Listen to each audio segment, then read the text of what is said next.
Hello everyone, welcome back to my another mini blog. তোমরা সবাই কেমন আছো? আশা করছি তোমরা সবাই খুব ভালো আছো, আমিও খুব ভালো আছি। তো ভিডিওটা হচ্ছে গতকালকে বিকেলবেলা চাটা খেয়ে আমরা বেরিয়ে পড়েছি। আমরা চলে এসেছি হচ্ছে সেন্ট্রাল পোলো মলে। তো সেন্ট্রাল পোলো মলে আসার কারণ হচ্ছে যে মা একটা ড্রেস নেবে। তো আমি ভাবলাম শপার স্টপ থেকেই মাকে বললাম কিনে নাও, কারণ শপার স্টপে অনেক কালেকশন আছে। তো এখন আর অনলাইন অর্ডার করার সময় নেই, তো কিছু পারপাসে মা ড্রেসটা নিচ্ছে। তো সেই জন্য আমরা চলে এসেছি হচ্ছে শপার স্টপে। তখন বাজে হচ্ছে প্রায় 7:30 কি 8টা নাগাদ। তো আমরা চলে এসেছি। আর ওয়েদের কিন্তু বেশ ভালোই লাগে কিন্তু সেন্ট্রাল পোলো মলে আসতে। আর এই দেখো ও কী করছে, গিয়ে মেকআপ সেকশনে ঢুকে বসে আছে। কী আর করা যাবে, বাচ্চা বলে কথা। তো এখানে আমরা একের পর এক সেকশন সব ব্র্যান্ডস এখানে দেখছিলাম। তো মাও সব ধরনের কালার পরে না, বা সব টাইপের ড্রেস পরতে পছন্দ করে না, কিছু পার্টিকুলার কালার আছে। তো মাকে আমি একবার কটস দেখাচ্ছি, একবার মাকে আমি কাফতান দেখাচ্ছি, একবার আমি 3 পিস দেখাচ্ছি। তো দেখা যাক এখন মার কোনটা কি পছন্দ হয়। আর এখানে কিন্তু বাচ্চা মেয়েদের কিন্তু খুব সুন্দর কালেকশন। আমি বেদকে বলছিলাম দেখো কি সুন্দর সুন্দর বেবি গার্লসদের মানে ড্রেস আছে। ছেলেদের তো খুব একটা বেশি সাজানোর মতো কিছু নেই, অথচ মেয়েদেরকে কি সুন্দর করে সাজানো যায়। যাদের মেয়ে আছে তারা এটা বুঝতে পারবে। তো দেখো এখানে অনেক কালেকশন আছে, কিন্তু ভিড় কিন্তু অনেকটাই কম, বলতে গেলে এখানে ভিড়ই নেই। আর কোনো সময় এখানে সেরকমভাবে ভিড় হয় না।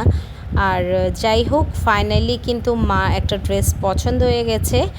তো আমরা দুজন মিলিয়ে ড্রেসটা পছন্দ করেছি মার জন্যে। তো তারপর ওয়েদ গেছে হচ্ছে টাইম জোনে। তো প্রত্যেকবার ভিডিও নেই না, কতবার কি তুলবো, বারবার টাইম জোনের একই ভিডিও দেখতে ভালো লাগবে না তোমাদেরও হয়তো, সেই জন্য আর আমি তুলে নিই। তারপর নিচে এসে আবার বলে যে ও বাইক চড়বে।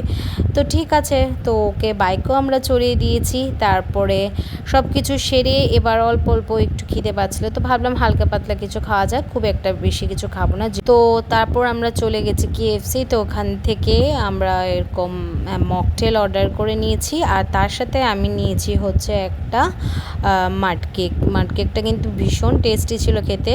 তো আমি ভাবলাম, বেদকে প্রথম জিজ্ঞেস করলাম তুই কি খাবি, ও বললো খাবে না, কিন্তু তারপর খেয়ে দেখছে বেশ স্বাদ। তো তারপর আমি আর বেদ মিলে মাড কেকটা খুব এনজয় করেছি ভালো করে। তো খুব ভালো একটা সন্ধে কেটেছে আমাদের সবার একসাথে। তো ভিডিওটা ভালো লেগে থাকলে কিন্তু তোমরা কিন্তু অবশ্যই লাইক কমেন্ট শেয়ার করবে। আর তোমাদের যদি কোনো রকম মানে সাজেশনস থেকে থাকে সেটাও কিন্তু তোমরা আমাকে দিতে পারো। তো দেখো এখানে কিন্তু আমি খেয়ে তোমাদেরকে বলবো যে কেমন হয়েছে খেতে। আমার তো বেশি ভালো লেগেছে।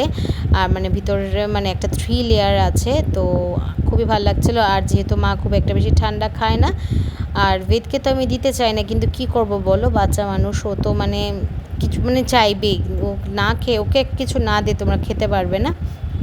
এখানে আমরা গল্প গুজব করছিলাম, আড্ডা দিচ্ছিলাম।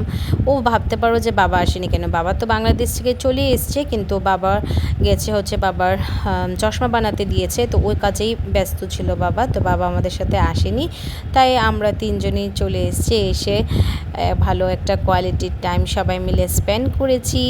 তো এবার বাড়িতে যাওয়ার পালা। চলো টাটা বাই বাই, আবারও তোমাদের সাথে দেখা হবে অন্য কোনো ভিডিওতে। টিল দেন সবাই ভালো থেকো, সুস্থ থেকো, বাই বাই।